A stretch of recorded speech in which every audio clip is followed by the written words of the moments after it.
Magandang araw po sa inyo.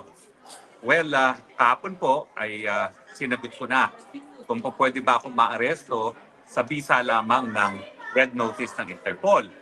Sinabi ko po na ang patakaran ng Europa, ng buong EU, unang-una, hindi dapat inalagay sa red notice ang mga asylum seekers. Pangalawa, hindi po warrant of arrest sa Europe ang red notice. Kinakailangan, dadaan po yan sa lokal na hukuman at magkakaroon ng formal na prosesong extradition. Ngayon, ang sabi po ng Secretary of Interior and Local Government, siya daw ang, quote, magsusupervise ng aking arrest, end quote. Alam niyo po, sa larangan ng international law, imposible ang sinasabi ni Secretary Remulla. Bakit po?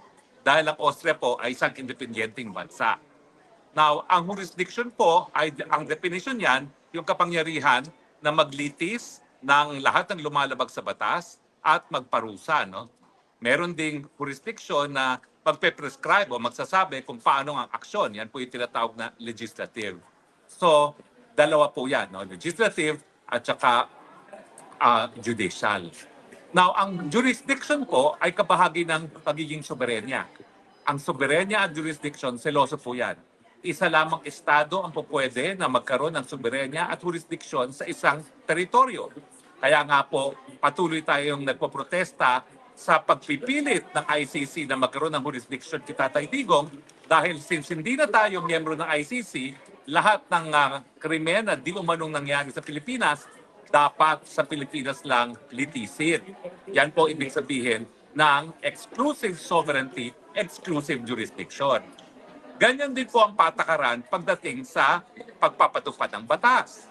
Unang-una, ang Secretary of Interior and Local Government, maski po sa Pilipinas, wala po yung kapangyarihang mag-aresto. Ang pag-aaresto ay nasa kamay lamang ng mga alagad ng batas. Yan po ang PNP at yan po ang National Bureau of Investigation. Pati po ang Armed Forces of the Philippines, wala po yung karapatan mag-aresto kung hindi ang aarestuhin ay mga military personnel. Yan po ay gawain ng military police.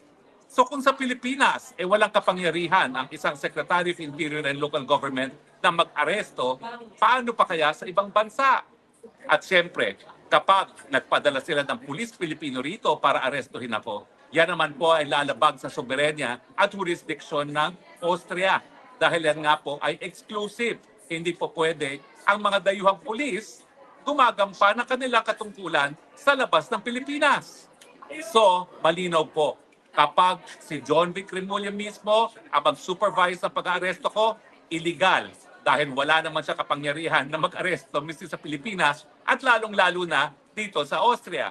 Pangalawa, kung mga pulis Pilipino ang aaresto sa akin, illegal. Yan po ay paglabag sa soberenya at jurisdiksyon ng Austria. Pangatlo, kapag sapilitan nila akong inaresto at isinakay sa eroplano, yan po ay kidnapping. Sa tingin ko, nung kinidnap nila si Tatay Digong dyan sa Villamor, nagawa nila yan kasi silang nakaposisyon. Hindi po nila magagawa dito yan sa Austria dahil hindi naman nila kontrolado ang airport. Hihingin at hihingin ang aking passport, ang aking travel documents bago ko masapilitang maisakay ng eroplano.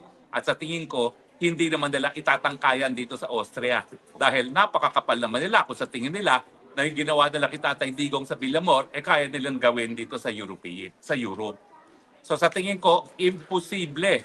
Pero pag sila po ay nagtangka, asahan niyo po, alam ko ang aking karapatan. Kidnapping po yan.